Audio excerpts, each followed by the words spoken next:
Assalamualaikum warahmatullahi wabarakatuh. Rekan-rekan sekalian, syukur alhamdulillah.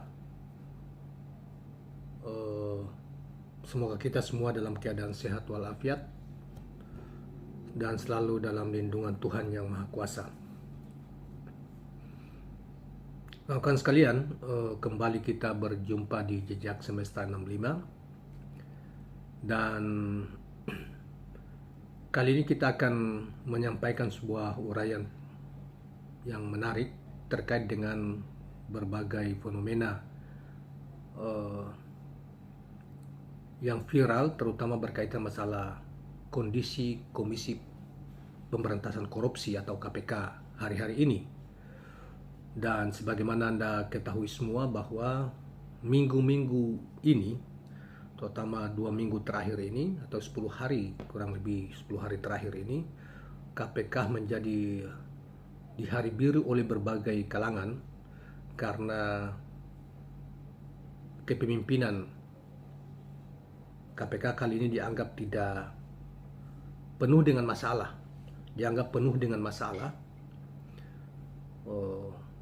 bahkan dianggap banyak kalangan mantan-mantan komisioner KPK, ya, kemudian masyarakat menganggap bahwa pimpinan KPK telah menggunakan KPK sebagai ajang politisasi atau kriminalisasi. Bahkan kinerja KPK dianggap banyak masalah, bahkan data-data yang menjadi sasaran orang atau kelompok orang yang menjadi sasaran penyidikan justru datanya dibocorkan oleh pimpinan KPK sendiri, yaitu Firly Bahuri. Saudara sekalian, seperti juga yang Anda ketahui bahwa banyak pihak mempersoalkan kinerja atau perilaku pimpinan KPK, terutama saudara Firly Bahuri, yang kemudian diprotes dari internal sendiri karena melakukan tindakan-tindakan yang dianggap penuh dengan trik politik atau pesanan pihak lain, para politisi, sehingga kinerja KPK dianggap tidak independen lagi. Nah, kaitannya dengan itu saudara sekalian, kali ini kita coba menyampaikan suatu informasi yang agak lengkap terkait dengan apa yang kita sudah sampaikan awal tadi, yaitu di K-News ID, ya, atau Keuangan News, yang kita ambil dari pada tanggal 13 April 2023. Baiklah kawan-kawan sekalian, dikatakan bahwa istana disinyalir ada di balik manuver Firly Bahuri, ketua KPK. Firly Bahuri itu ketua KPK sekarang ini. Seperti juga laku dari kepala kantor staf kepresidenan Muldoko yang coba membegal dari tanda petik Partai Demokrat. Muldoko mengajukan PK ke Mahkamah Agung 3 Maret 2023 tentang klaim keabsahan Partai Demokrat. Demikian dikatakan kolumnis Adi Amar dalam artikel berjudul Firly bertaruh dengan Tuhan. Kenekatan Firly dan Muldoko bertaruh itu dikarenakan sokongan istana, sebuah upaya menjegal Anies Baswedan agar gagal maju di Pilpres 2024. Jadi, saudara sekalian, tulisan ini mencoba untuk mengkaitkan manuver Firly Bahuri dan kondisi KPK hari ini akibat dari upaya-upaya untuk membegal Anies Rashid Baswedan sebagai salah satu capres 2024 yang dianggap cukup sangat kuat, dan oleh pemerintah rejim sekarang ini tidak menghendaki yang bersangkutan ikut serta di dalam pertandingan Pilpres 2024 yang akan datang. Sementara partai-partai yang capres yang dianggap sudah memenuhi syarat karena didukung oleh partai-partai yang memenuhi presiden threshold 20%, yaitu Partai Nasdem, PKS, dan Demokrat. Nah, ketika dianggap sudah memenuhi syarat, maka gerakan pun ditabu. Salah satu diantaranya adalah Kepala Staf Kepresidenan Muldoko dan kawan-kawan mengajukan PK untuk merebut partai itu dari tangan AHY, kepemimpinan AHY, dan kemudian ada gerakan penegakan hukum yaitu KPK mencoba kembali secara paksa ya oleh Firly dan kawan-kawan sebagian pimpinan KPK dengan berbagai macam cara untuk meningkatkan kasus penyidikan kasus Formula E yang dianggap banyak pihak itu bermuatan penuh dengan trik politik atau muatan politik. Nah, kita demikian dikatakan ya, Adi tadi kita sudah bacakan. Kemudian kata Adi dengan KPK mentersangkakan Anies, atau jika PK yang diajukan Muldoko diterima MA, maka bisa dipastikan langkah Anies terhenti. Jika upaya mentersangkakan Anies terus dipaksakan pada kasus Formula E, atau jika MA menerima PK Muldoko untuk merebut Partai Demokrat, maka tidak mustahil konsekuensi lebih buruk lagi akan dimunculkan Tuhan dan entah apa yang akan terjadi. Paparnya. Peran istana memaksa mentersangkakan atau menjegal Anies dengan cara-cara zalim itu sama dengan kenekatan istana bertaruh dengan Tuhan, kata Adi selanjutnya. Jika itu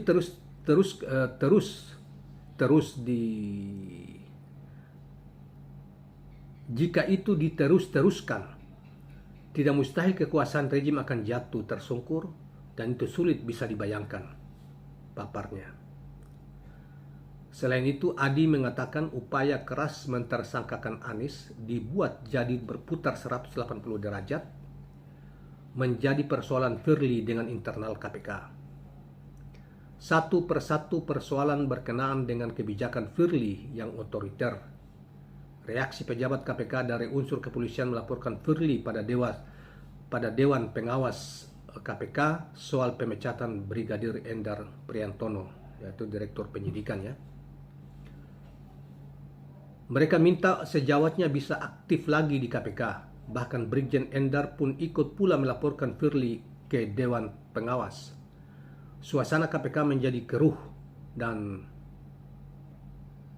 Dewas pun menindaklanjuti dengan memeriksa Firly dan seluruh pimpinan KPK. Belum diumumkan keputusan apa yang akan diambil oleh Dewan Pengawas KPK.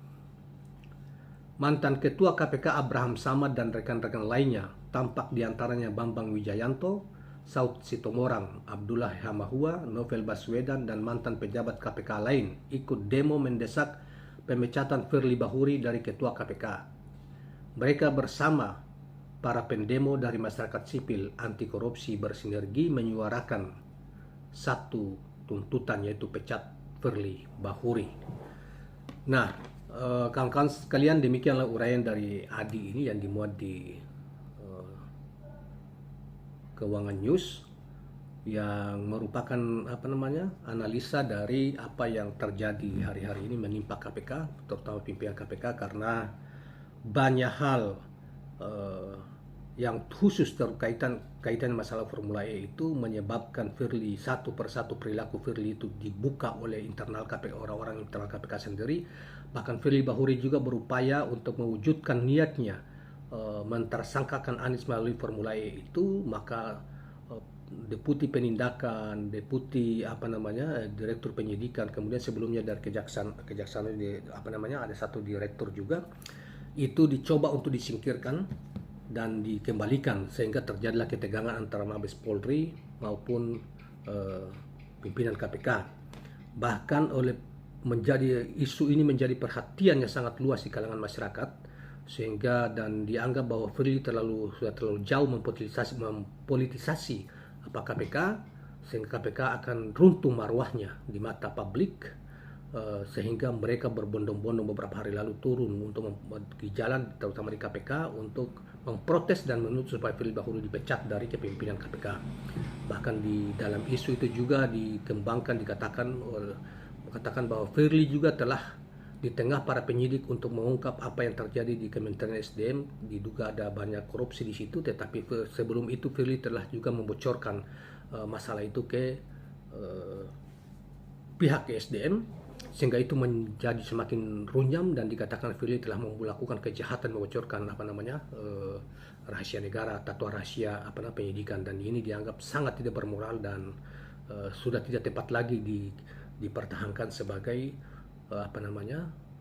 pimpinan KPK, bahkan karena dianggap telah melanggar aturan-aturan terutama kode etik yang berlaku di KPK.